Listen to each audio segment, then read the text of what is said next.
Welcome to the How to Be Awesome at Your Job podcast, the show where brilliant professionals share how to sharpen the universal skills required to flourish at work. Enjoy more career fun, wins, meaning, and money with your host, Pete Makaitis. Hello and welcome to episode 416 with Stephen Landsburg. Stephen is an economist who shares how to push your thinking beyond the obvious so you can get some cool insights. You'll learn 1, how to jog your brain out of complacent thinking. 2, a common assumption that often leads people to make poor decisions. And 3, 2 exercises to help expand your thinking beyond the obvious. If you want to check out the show notes, the transcript, or the links to items we've referenced, it's over at awesomeatyourjob.com/ep416. Now here's Stephen's story. Stephen E. Landsburg is a professor of economics at the University of Rochester, where students recently elected him Professor of the Year. He's the author of The Armchair Economist, Fair Play, The Big Questions, 2 textbooks in economics, and much more. His current research is in the area of quantum game theory. He writes the monthly Everyday Economics column in Slate magazine and has written regularly for Forbes and occasionally for the New York Times, Wall Street Journal, and the Washington Post. He's appeared as a commentator on the PBS Turner Broadcasting series Damn Right and has made over 200 appearances on television and radio broadcasts over the past few years. So thanks to Stephen for sharing some time with us, and thanks to our sponsors. Check them out. One sponsor to check out is Harvard Business Review. This brilliant magazine, published at hbr.org, is the leading destination for smart management thinking. Fun fact, HBR has been mentioned in 108 episodes of the show. That's because HBR has great stuff that comes up often. They've got explainer videos, podcasts, real-world case studies, and much more. I think of HBR each night that I put on my special orange glasses. Their article, Will Blue Light Glasses Improve Your Sleep?, revealed that those who wore them reported better sleep and a 7% improvement in work performance as compared to those who wore the sham glasses. So I cite HBR anytime anyone tells me that I look silly wearing them. Now, much of HBR's content is available for free when you sign up at their site. Subscriptions that get you unlimited content cost $10 a month. If you visit hbr.org/subscriptions and enter the promo code AWESOME, you can save 10% off of that subscription. Again, to save 10% off of your HBR subscription, go to www.hbr.org/subscriptions and enter the promo code AWESOME.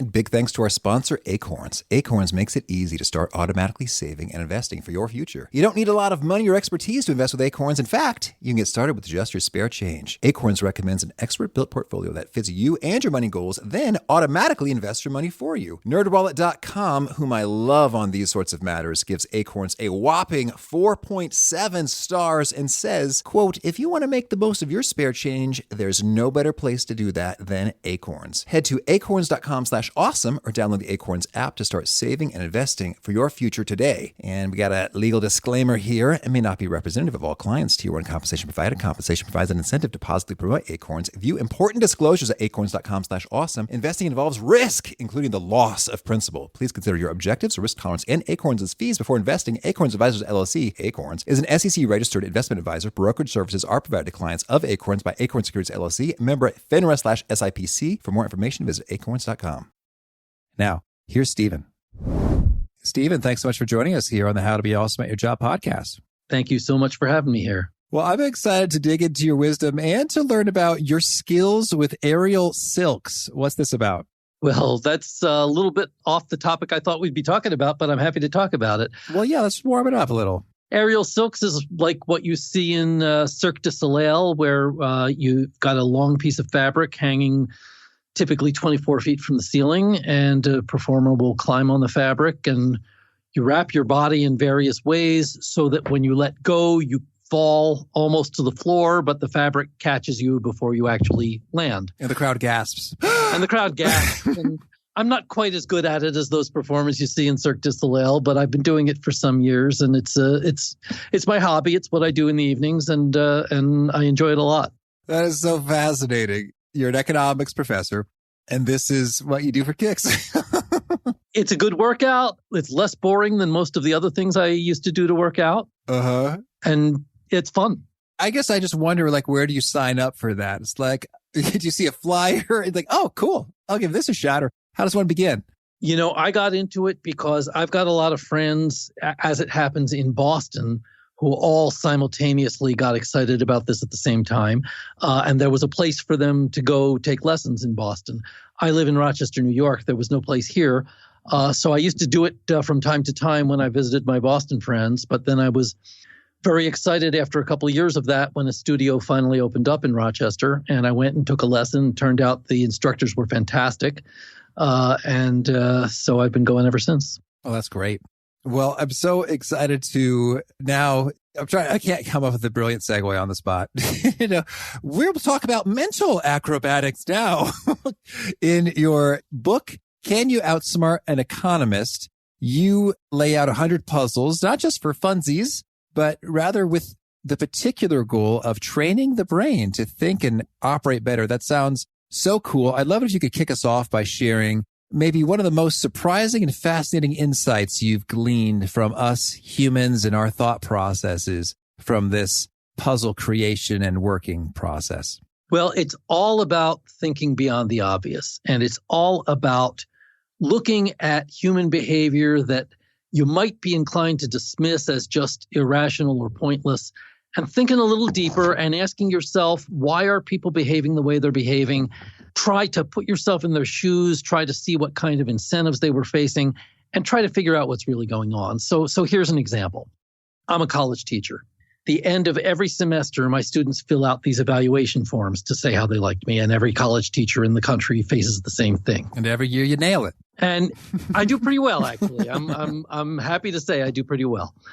But there is very strong statistical evidence that physically beautiful teachers do better on those forms than other teachers who appear to be, equally well qualified, equally good. Systematically, the most beautiful teachers do best on these things. So now we see why you do pretty well on these, Stephen. I'm afraid I do well on these despite that. But the question is, why are students so consistently favoring the most physically beautiful professors? Now, the simple, straightforward, obvious answer is that students are a little bit shallow, and like everybody else, they are swayed by things that aren't actually relevant. And so they're making evaluations that are not really accurate evaluations of the teaching quality. They're letting all sorts of other things influence them. That's the obvious explanation. But I think it's the wrong explanation. I believe what's really going on is this. Beautiful people have a lot of job opportunities that other people don't have, not just in modeling, not just in the movies, but in retail, in sales. Beauty helps in anything where you have to deal with the public. So a beautiful person who chose to be a college teacher, on average, is going to be a person who gave up a lot of other opportunities in order to be a college teacher. And on average, that's going to be somebody who's enthusiastic about college teaching and is probably pretty good at it.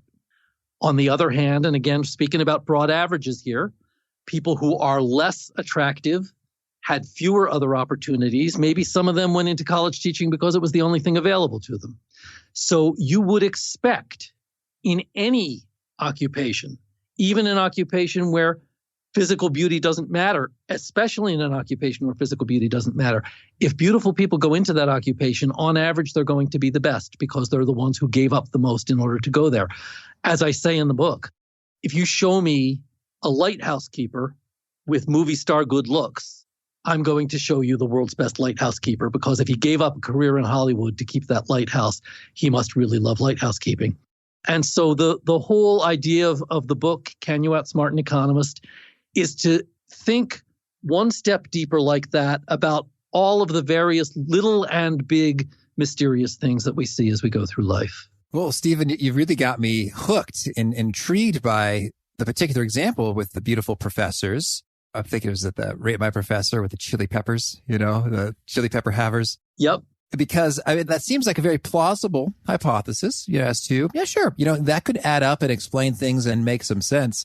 And now I am wondering, well, hey, is it true? And I guess the way we'd have maybe test that would be you'd have to have almost actors, with the same mannerisms and vocal inflection, maybe even lip syncing. Absolutely. I cannot prove to you that this is true. Yeah. And as I say in the book, there are a number of puzzles here where I don't know for sure that I have the right answer, but I think I have an answer that's got a pretty good chance of being right, and a good reason why it's got a pretty good chance of being right. And for goodness sake, the message is not that you should just believe me. The message is that you should try to think the same way and try to find some other explanations. Can I give you another example of the same sort of thing? Oh, sure thing. Yes. So maybe just one more tidbit on that first. And it's just that what's fun about it is you're right. We may not know it to be true, but it is teeing up a great extra, question or piece of research. And I think it's just keeping me a little bit more mentally limber in the sense of now I'm a lot more fascinated by this question than I was beforehand. And I think we've got one fine hypothesis, which can very well spark, additional hypotheses. And in so doing, I'm just doing better thinking. Yes, absolutely. But, there is evidence for very similar phenomena. For example, barbers. Barbers today are about exactly as productive as they were 200 years ago. It takes just as long to cut somebody's hair now as it did 200 years ago. The equipment hasn't gotten all that better. Nothing has changed in terms of the productivity, and yet their wages, the wages of a barber today compared to 200 years ago are 25, 35 times as much. Why did that happen? This is adjusted for inflation? After adjusting for inflation, yes, of course. The real wages, the real purchasing power of their wages is 30, 35 times as much as it used to be. Why did that happen? The answer, most economists believe, and we do have a lot of evidence on this, is that 200 years ago, a lot of people became barbers because there was nothing else to do.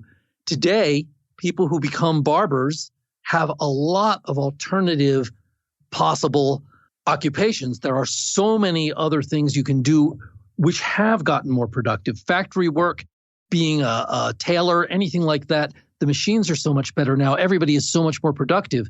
And so those occupations have drawn a lot of barbers away into those other fields with those greater opportunities. The remaining barbers face less competition and therefore command higher wages.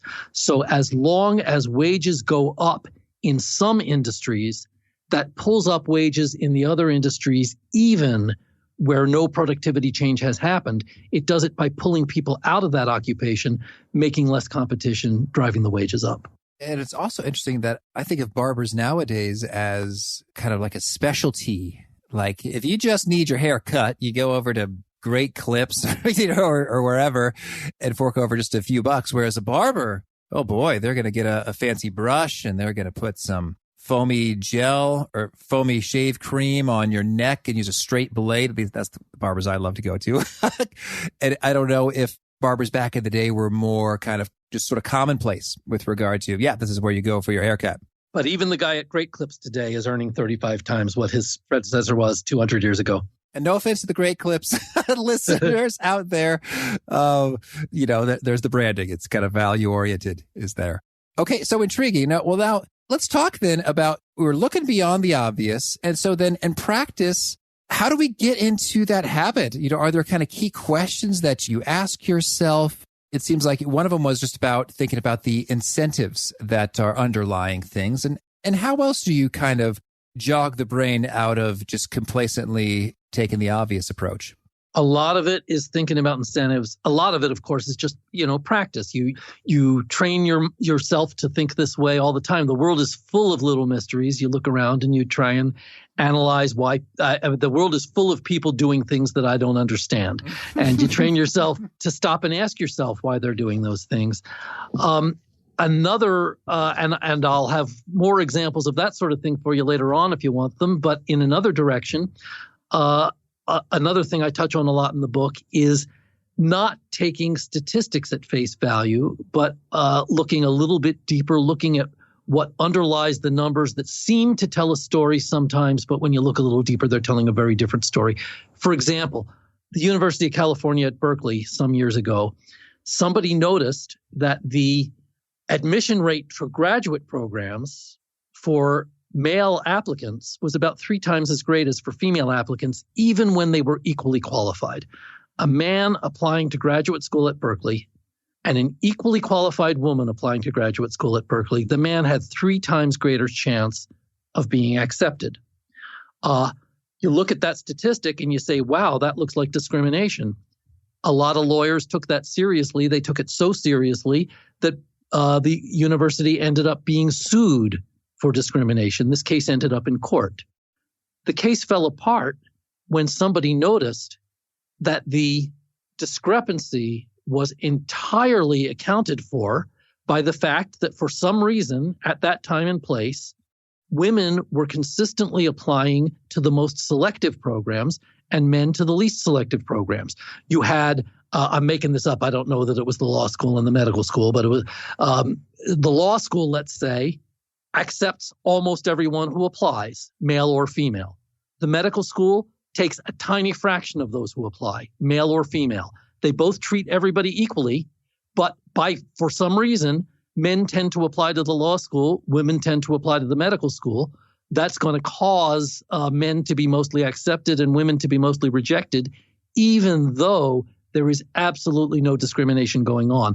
And sometimes there is real discrimination, but in the case of Berkeley, there was clearly not. Once you look at the numbers carefully, there was clearly not. The case was thrown out of court as soon as somebody realized this, and not, however, before a lot of lawyers made a lot of money. Right. Yeah, that is intriguing. And I find that's often the case with, well, hey, I'm just doing this recently with my podcast data. I've got some Apple engagement data, which will tell me what is the average proportion of an episode that gets listened to.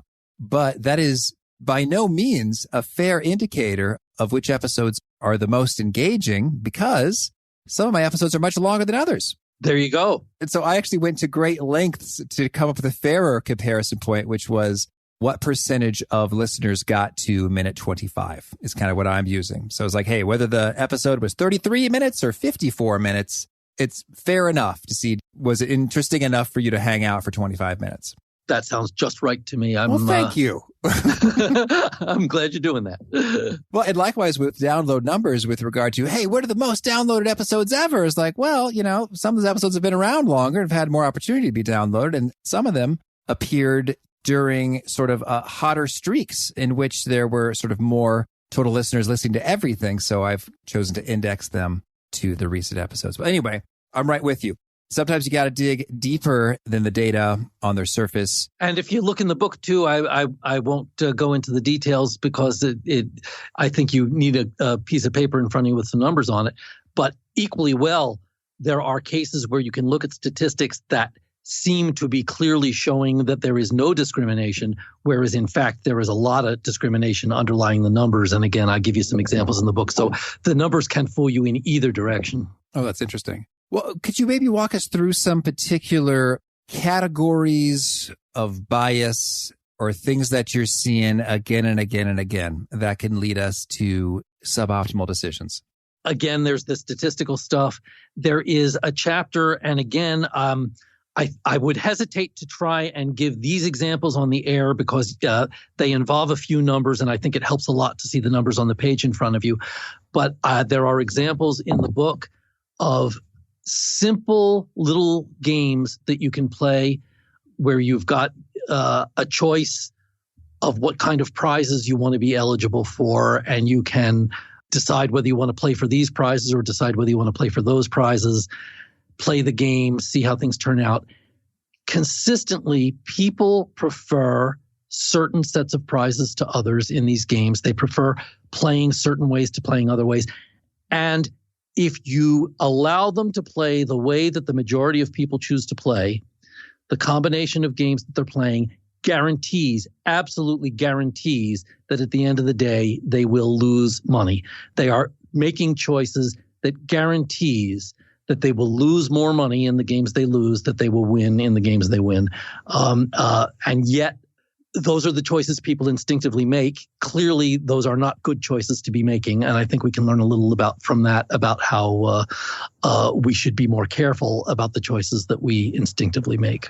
Mm-hmm. So you say we prefer certain ways. Are there a couple summary principles that point to, what are the nature of our instinctive preferences that can serve us suboptimally?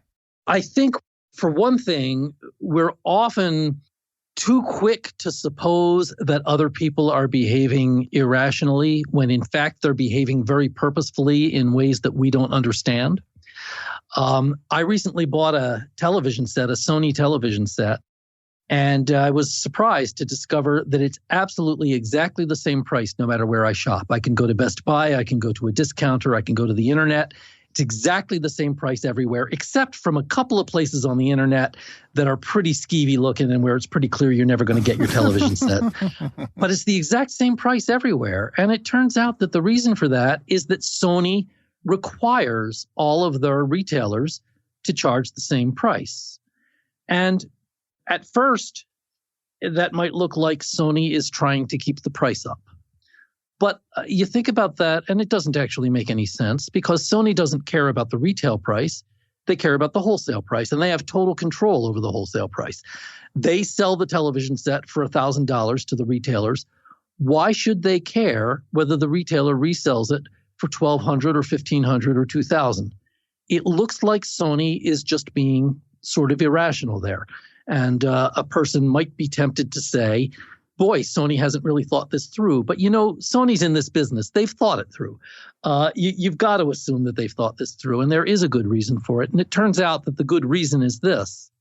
What they're trying to combat is people like me who, if the price were different at different places, I would go to Best Buy, where they've got fantastic customer service. They've got all the models on the wall.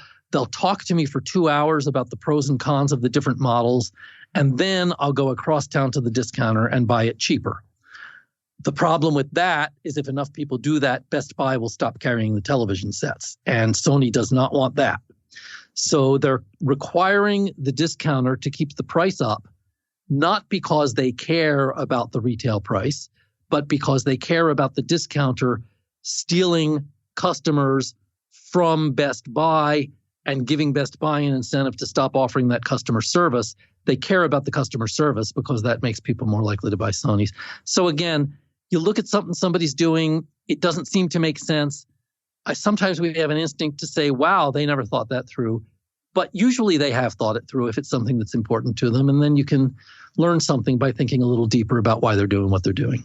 Well, and it's interesting, to go maybe meta there for a moment. We're too quick to assume and suppose that others are behaving irrationally. I suppose that is adaptive for us because it's just easier. There's less energy required from our brains to be like, that was stupid of them, as opposed to really thinking, what was behind that? What could they be benefiting? What are the implications? Like, that's a lot more work.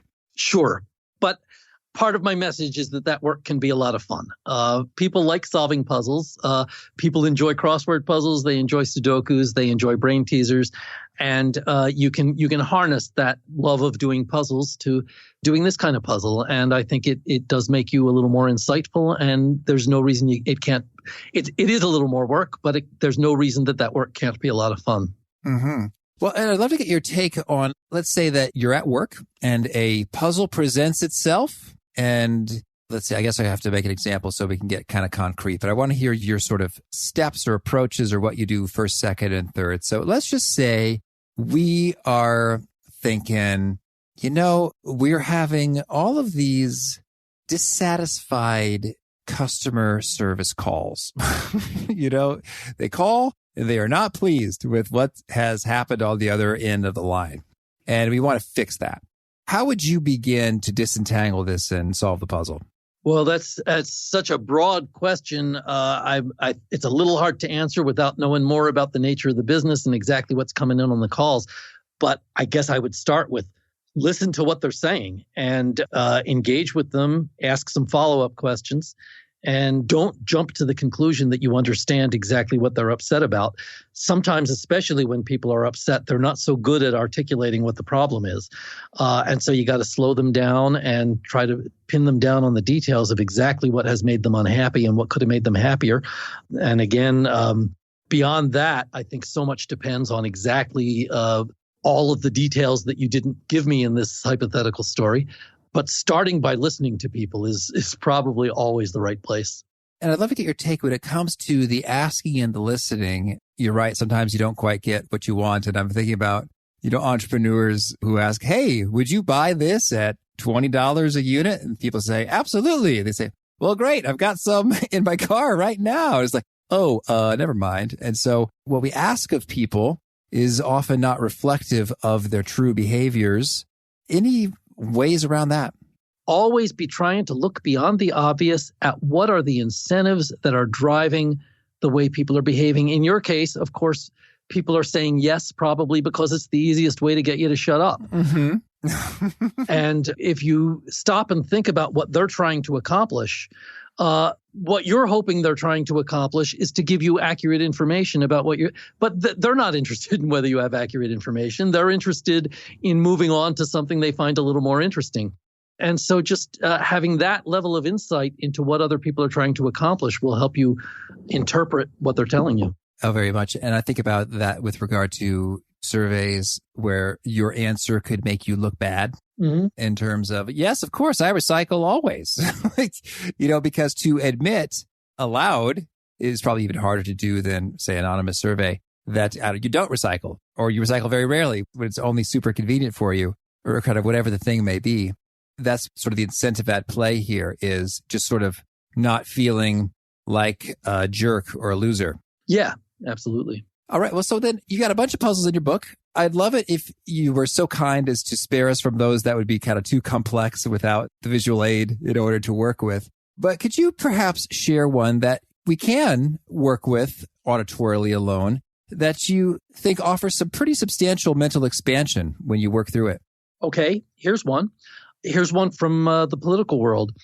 Coal miners get a lot of attention from politicians. There's a lot of pressure to make life better for coal miners, to keep their wages up, to keep their working conditions better. Fast food cooks are far more numerous than coal miners. You don't see any of that with the fast food cooks. Politicians they campaign in West Virginia. They make promises for what they're going to do for the coal miners. We don't see any of that for so many other occupations, so many other unskilled occupations, which have many, many more people in them. What is it about the coal miners that causes them to get all this attention that the other people don't get? Ooh, can I try? Go ahead. Yeah, absolutely. Well, so my guess is that if we think about incentives, the politicians are receiving some election campaign money from energy companies that have a vested interest in coal being alive and well and flourishing. Good. And why do they get that from the coal companies and not, say, from the restaurants? Yeah. Well, that's another layer. Why are the coal companies putting all that pressure on them to say, take care of our employees, and the restaurants not putting all that pressure on them? Well, my knee-jerk reaction is that the fast food companies have plans to automate away many of their workers as soon as possible, as I'm seeing with the McDonald's order kiosk. But there could be any number of factors. Oh, but this has been going on for decades and decades and decades. The answer that most economists will give you, and that I absolutely believe is the correct one, is this. If politicians respond to the needs of coal companies will benefit.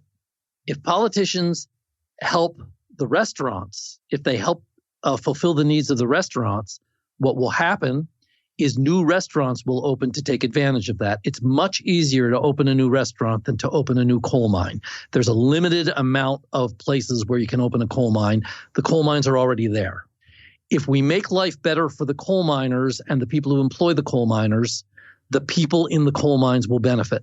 If we make life better for the restaurants and the people who are employed by the restaurants, new restaurants will spring up to take advantage of that, and the benefits will be dissipated. They will be spread out over until the new restaurants will drive down prices at the old restaurants to the point where the old restaurants don't benefit much anyway, and therefore they don't bother lobbying for these favors. They don't bother lobbying for things that new entrants can come along and take a share of. This is the same reason why all around the world, farmers get all kinds of largesse from government, whereas motels, for example, do not. Farmers find it worthwhile to lobby for government favors because there's a limited amount of farmland. They don't have to worry about new farms cropping up in the middle of New York City. Motels, if you treat the motels well politically, new motels will open up. The old motels will suffer from the new competition almost as much as they benefit from the government benefits. So all around the world, in all times, what we see is that government largesse is directed toward those industries that it is difficult to enter, and not to the industries that it's easy to enter. There are strong patterns of that all over the place, and what we see follows those patterns just as theory predicts that it would. Well, that is thought-provoking and hopefully not disheartening. It's the way of the world. In terms of, I was listening to this podcast, which was just an audiobook called The United States is Lesterland.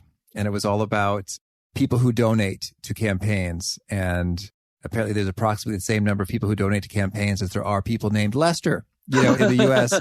And so that was the analogy, and it kind of got you thinking about the incentives and how they're aligned. And it didn't make you feel so great in terms of, government by the people, for the people kind of a way. Shall I go on to another example? Let's do it. Yeah. So that's good. So we were thinking about incentives and the next layers of incentives. Let's move away from politics and go to something much more within the family. All over the world, there are cultures where, for one reason or another, we have a lot of evidence parents prefer sons to daughters, overwhelmingly in some places. Yeah, we just had a daughter, and we think she's wonderful, for the record. My one child is a daughter. I always wanted a daughter. It was perfect. But there are many places around the world where there is an overwhelming preference for sons. What would you expect then at the adoption agencies in those places? If you go to those places where people are striving for sons, when you go to the adoption agencies, who do you think gets adopted more easily, the boys or the girls? You would think, maybe, if you didn't think very deeply, you would expect it to be the boys. That's what people want. They'll go to the adoption agencies. They'll ask for boys. The opposite is true. At the adoption agencies in those places, they ask for girls. And the more the boys are preferred in those cultures, the more it's the girls who are most easily placed by the adoption agencies. What's the reason for that? Again, it kind of looks crazy on the surface, but if you think about the incentives people are facing, it's pretty clear. In a place where people really want boys, they will sometimes take a perfectly healthy, perfectly functioning, intelligent, cheerful girl child and put her up for adoption just because they don't want a girl. It's a very sad thing, but it happens. Yeah. Boys tend to get sent to the adoption agency only if there's something really wrong with them behaviorally, or they've got an illness or something like that. So when you go to that adoption agency, you look at the kids, maybe you can't see for sure, but if you live in that culture, you're pretty aware going in that a lot of the boys in that agency are going to be there because they were problem children, and a lot of the girls in that agency are going to be there just because they're girls. And even if you prefer a boy, you don't want a problem child. You may prefer a healthy, well-behaved girl to an unhealthy, ill-behaved boy, even if you prefer boys. Going into the agency, you know statistically what you're most likely to find there, and so you turn immediately to the girls. Yeah. Now, is there a name for that phenomenon in terms of there's a reversal based upon the reaction to the incentives? There's got to be a pithy name for that. There ought to be a name for that, isn't there? Because I've heard this sort of a thing in a number of different scenarios. And, well, maybe that will be your legacy, Stephen. I'll work on it. I don't know one. No pressure. But again, the idea is that you see people behaving in a way you don't quite understand, and you think a little deeper about it, and then you do understand it. And it's fun to understand things. Mm-hmm. It works not just for people, but for animals. What happens if you take a big, strong pig and a little weak pig, and you put them in a box and you make them compete for food? Now, economists thought about this question and made a prediction, and then the biologists did us the favor of actually taking a big, strong pig and a little weak pig and putting them in a box and letting them compete for food. Yeah, because they're macabre, these biologists. The pigs behave exactly as the economists would predict, which might not be the way that everyone would predict. In fact, it's the little pig who eats better. And here's why. The little pig gets most of the food. The box is set up so there's a food bowl at one end and a lever at the other. You got to push the lever to make the bowl fill up with food. And the little pig has absolutely no incentive to push that lever, because if the little pig pushes the lever, the big pig will grab all of the food. He'll push the little pig as the little pig will come down to the bowl. The big pig will already be there and will push him aside, will eat 100% of the food. Because of that, the little pig quickly figures out there's no point in pushing that lever. The big pig, if the big pig pushes the lever, here's what happens. The little pig waits by the bowl, eats most of the food before the big pig can get down there. The big pig pushes the lever and then comes running the length of the box. once the big pig gets there, he pushes the little pig out of the way and gets the dregs, gets the little bit of food that's left, just enough to give him an incentive to keep pushing that lever. The little pig eats most of the food. The big pig does all the work. And again, it's perhaps the opposite of what you would have expected at first, but it's exactly what you would expect if you took the time to think through the incentives. And it's also exactly what actually happens in the real world. Mm-hmm.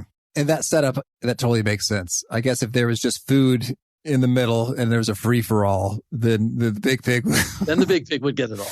It's just sort of simple, kind of pushing around factors. Okay, well, Stephen, tell me, anything else you want to make sure to mention before we shift gears and hear about some of your favorite things? Well, I certainly want to mention that if anybody is intrigued by some of these examples and wants to see more, they can go to outsmartaneconomist.com. It's all one word, outsmartaneconomist.com. They can read the first chapter of this book for free, read some reviews, and get some information on how to order the book. So if you are intrigued or think you might be intrigued, go to outsmartaneconomist.com, outsmartaneconomist.com, and read the first chapter and see if you like it. Mm-hmm. Okay, sure thing. Well, now could you share with us a favorite quote, something you find inspiring? A favorite quote? I'm going to go with "Look beyond the obvious." I think that's the quote that is most appropriate to what we've been talking about here. Always look beyond the obvious. Mm-hmm. And how about a favorite study or experiment or bit of research? All these little stories you can tell about the way people behave and the studies that point to intriguing, unusual little bits of behavior that then we can try to explain. Again, I like to look at those many, many small things rather than trying to point to one big thing. All right. And how about a favorite book? Well, I've just finished reading a couple of these books by Steven Pinker, the evolutionary psychologist and linguist. I find them very insightful. He thinks a lot about human behavior, thinks a lot about what's going on a little deeper than many people do. I think he's not an economist, but he is looking at the same kinds of questions people look at. Why do people behave the way they do? What underlies a lot of apparently irrational behavior? How do we explain that behavior as actually being in the best interests of the people who are behaving that way? The one book of his that stands out to me is called The Blank Slate, and I certainly recommend that one. Books in economics, there are so many good books in economics. There's a textbook by Armin Alchin and William Allen called Exchange and Production. It's a very... I expect that title sounds pretty boring, but it's actually an extremely lively book and a wonderful book to learn fantastic amounts of economics with very little formalism, very little mathematics, just a lot of storytelling, but wonderful stories. So that's another book I would encourage everyone to get a hold of. Mm-hmm. And how about a favorite tool? Something that helps you be awesome at your job? Oh, my computer, without a doubt. I'm never without it. Mm-hmm. And a favorite habit? Well, I guess I have a favorite / unfavorite habit of doing that half hour on the treadmill every morning, no matter what. I hate it, but I am very happy with the fact that I have cultivated that habit and don't let myself miss it. I think it's I hope it's doing some good for my health. God knows there could be a study coming out tomorrow showing just the opposite, but as far as I know, it's good. And I think, cultivating the habit of doing things that are really good for you, even when you don't want to do them, is probably a good meta habit. Mm-hmm. And is there a particular nugget you share that really seems to connect and resonate with readers? That thinking is fun, and thinking a little more deeply about things is not only does it make you more able to cope with the world, not only does it make you more able to make decisions better and understand other people's decisions and interact with other people in politics, in markets, in the family, but that the main reason to think deeply about things is that you have a lot of fun along the way. Mm-hmm. And you have a final challenge or call to action for folks seeking to be awesome at their jobs? Yeah, buy my book. Okay, right on. Well, Stephen, thanks so much and good luck to you. Thank you very much. I really love how Stephen urged us to challenge that natural knee-jerk reaction just to assume when something doesn't make sense that, they're dumb. Like, oops, they screwed up somehow. But instead to say, no, they're probably smart in doing this for a reason. What is that reason? What are the incentives behind it?